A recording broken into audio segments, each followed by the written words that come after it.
चाहिए, यज्ञ की रक्षा होनी चाहिए, गांव गांव में यज्ञ होना चाहिए, यज्ञ सफल भी होना चाहिए। ये जितने भी मतानुयायी संत हैं उन सब की इच्छा है कि यज्ञ होना चाहिए।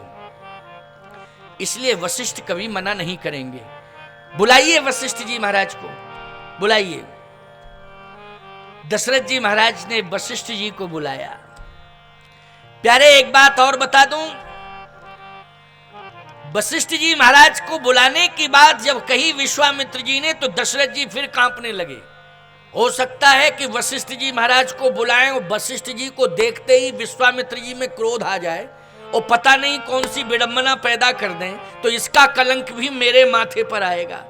अब सोच रहे हैं, हे प्रभु दशरथ को धर्म संकट से उबार लो, क्योंकि आज दशरथ ने कह तो दिया है, लेकिन ऐसा धर्म संकट आ गया, अगर वशिष्ठ जी महाराज को बुलाता नहीं हूं तो विश्वामित्र का कोप भाजन बनता हूं मैं, और विश्वामित्र जी का कोप भाजन बनने का मतलब है काशी के बाजार में बिकना। अच्छा बोलो, हरिश्चंद्र जी के ऊपर कोप आया विश्वामित्र जी को, तो विश्वामित्र जी ने हरिश्चंद्र जी को कहां बेचा था? जल्दी बोलो। काशी के बाजार में बेचा कि नहीं बेचा? पूरे परिवार को बेच दिया था।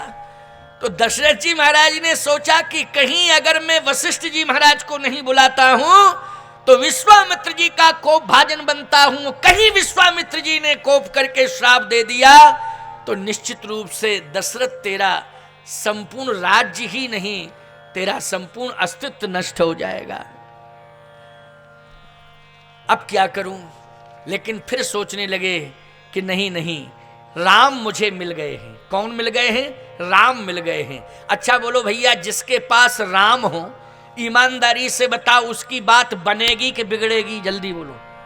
जिसके पास राम हो उसकी बात बनेगी कि बिगड़ेगी?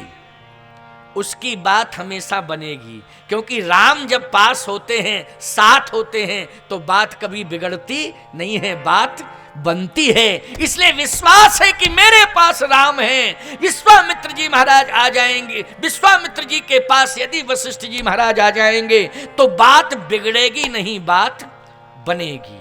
विश्वास है, इसलिए बुलाया। जैसे ही बुलाया, वशिष्ठ जी महाराज ने नाम सुना, विश्वामित्र जी आए। अरे मुझे बाद में बताया गया, कब आए, किस समय आए? सारी चर्चा सुनने के बाद दौड़े, और जैसे ही दौड़े राजभवन में पहुंचे तो सामने बैठे हुए थे विश्वामित्र जी महाराज। तो उचित आसन बनाया गया था वशिष्ठ जी महाराज के लिए बैठने को, लेकिन वशिष्ठ जी अपनी आसन की ओर नहीं दौड़े। वशिष्ठ जी महाराज तो उस ओर दौड़े जहां विश्वामित्र जी बैठे थे, और जैसे ही विश्वामित्र के समीप पहुंचे, हाथ बढ़ाया तो विश्वामित्र जी ने भी हाथ बढ़ा दिया, और वशिष्ठ और विश्वामित्र आज हृदय से हृदय मिला के, गले से गला मिला करके मिल रहे हैं। प्यारे, जब वशिष्ठ और विश्वामित्र को मिलते हुए देखा दशरथ जी ने, तो माथा पकड़ के कहने लगे कि अब तो कन्फर्म है राम गए, अब राम अयोध्या में रुकने वाले नहीं हैं, क्योंकि संकेत मिल चुका है कि अब राम निश्चित रूप से जाएंगे ही जाएंगे। याद रखना, राम राजमहलों में रहने के लिए नहीं आए हैं, राम तो यज्ञ की रक्षा करने आए हैं। किसकी रक्षा करने आए हैं? यज्ञ की रक्षा करने आए हैं। प्यारे, जिस गांव में यज्ञ होता है, याद रखना भगवान उस गांव की सदैव रक्षा करता है। इसका यही आशय और तात्पर्य है। यज्ञ की रक्षा भगवान करने लगता है जिस गांव में यज्ञ होता है। मैं प्रमाण दे रहा हूं, अब जरा सुनते जाइए अगला प्रमाण, क्योंकि प्रमाण पर प्रमाण दे रहा हूं, पूरी पुष्टि करके ही तब कथा को विश्रामित करूंगा।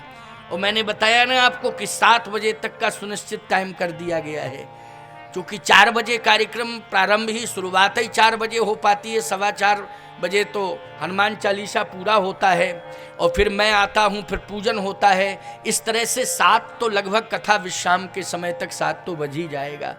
मैं देखता हूँ कि 3 बजे कोई पांडाल में आता ही नहीं है। क्यों भाई, 3 बजे कौन आता है? 3 बजे कोई नहीं आता है, केवल ध्वनि विस्तारक यंत्र वाले आते हैं, माइक वाले, है ना, और थोड़ा दरी फर्श को संभालने वाले आते हैं, बस यही आते हैं। बाकी तो और तो तुम लोग तो बाधा ही में आते हो, जब सुन लेते हो कि कार्यक्रम शुरू हो गया तब दौड़ते हो। तो भैया कोई बात नहीं है, ठंडे ठंडे में तुम भी चाहते हो कि ठंडे वातावरण में कार्यक्रम हो, चलो अच्छी बात है, भगवान की कृपा। आइए सुनिए, वशिष्ठ जी महाराज और विश्वामित्र जी हृदय से हृदय मिला के मिल रहे हैं। दशरथ जी महाराज सोच रहे हैं कि अब तो राम चले गए, कन्फर्म है कि राम गए। वशिष्ठ जी ने कहा विश्वामित्र जी महाराज से कि महाराज आप अयोध्या में आए, लेकिन आप विलंब से क्यों आए? आखिर विलंब से आने का कारण क्या है? कारण क्या है कि आप विलंब से आए? आपकी अयोध्या है, अयोध्या राज्य पर आपका अधिकार है, लेकिन आप विलंब से अयोध्या में पधारे, इसका कारण क्या है? विश्वामित्र जी ने कहा विलंब से इसलिए पधारे क्योंकि यज्ञ करने में लगे थे, और समस्या यह है कि यज्ञ सफल नहीं हुआ, इसलिए आए नहीं। और जब बिल्कुल समझ लिया कि यज्ञ सफल नहीं हो रहा है तो फिर अयोध्या आना ही पड़ा। इसलिए यज्ञ की सफलता के लिए मुझे राम चाहिए, मैं राम को मांगने के लिए आया हूं। वशिष्ठ जी ने कहा कि यज्ञ की सफलता के लिए यदि राम चाहिए तो मना कौन कर रहा है, कि राम को देने से मना कौन कर रहा है? कहे कि राम को तुम्हारा शिष्य ही देने से मना कर रहा है। ये वशिष्ठ देख लीजिए, वशिष्ठ जी महाराज, ये आपके शिष्य दशरथ जी खड़े हुए हैं, ये राम को देने से मना कर रहे हैं। राम महात्माओं के लिए है, राम यज्ञ की रक्षा के लिए है, राम संतों के हैं, लेकिन आज आपका शिष्य ये दशरथ राम को देना नहीं चाहता है। वशिष्ठ जी ने कहा क्यों दशरथ जी, राम जी को क्यों नहीं देना चाहते हो? कारण क्या है? कारण बताओ। वशिष्ठ जी महाराज से झूठ बोलेंगे दशरथ जी क्या? देखो एक बात आपको बताएं, शिष्य को चाहिए गुरु से झूठ ना बोले, और गुरु भी ऐसा होना चाहिए जो सत्य का ही सहारा ले, झूठ का सहारा ना ले, सत्य का सहारा ले। क्या दशरथ जी महाराज अपने गुरुदेव से झूठ बोलेंगे, असत्य बोलेंगे? नहीं, ऐसा हो नहीं सकता। उन्होंने अंतर मन की भावना व्यक्त कर दी, सीधा कह दिया है कि ये सत्य है गुरुदेव, मैं राम को देना नहीं चाहता हूं। तो राम को क्यों नहीं देना चाहते हो? दशरथ जी ने कहा इसलिए कि मैं राम के बिना जिंदा नहीं रह सकता हूं। अच्छा, तो राम के बिना तुम जिंदा क्यों नहीं रहना चाहते हो? जब राम नहीं मिले थे तब जिंदा कैसे थे? जब राम नहीं मिले थे तब भी तो जिंदा थे।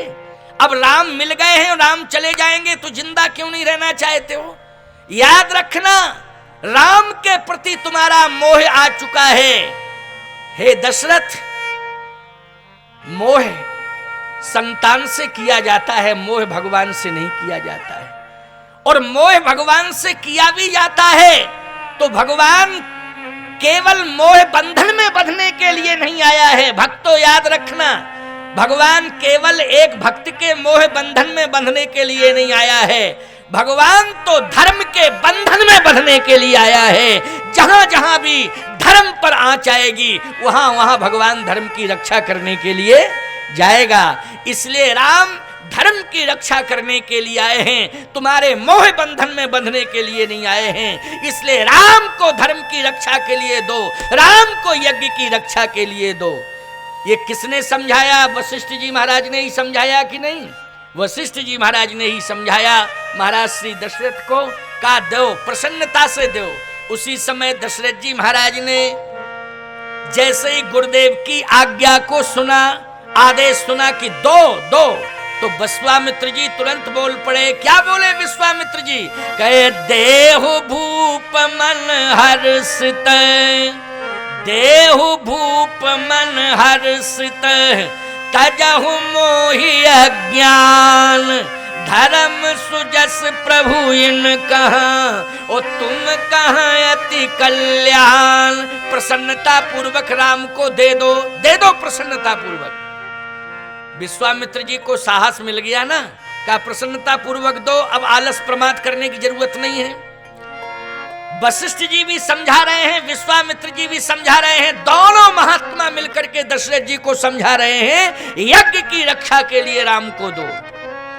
आंखों में आंसू तो आए प्यारे, लेकिन गुरुदेव की आज्ञा, और गुरुदेव की आज्ञा शास्त्रोक्त है। ऐसा नहीं है कि गुरुदेव ने अपने मन से कह दिया हो, शास्त्रोक्त आज्ञा है गुरुदेव की। और जैसे ही गुरुदेव ने आज्ञा दी उसी समय गोस्वामी जी कहते हैं एक हाथ दशरथ जी ने राम जी का पकड़ा और दूसरे हाथ से, एक हाथ राम जी का पकड़ा दशरथ जी ने और दूसरा हाथ लक्ष्मण का पकड़ा।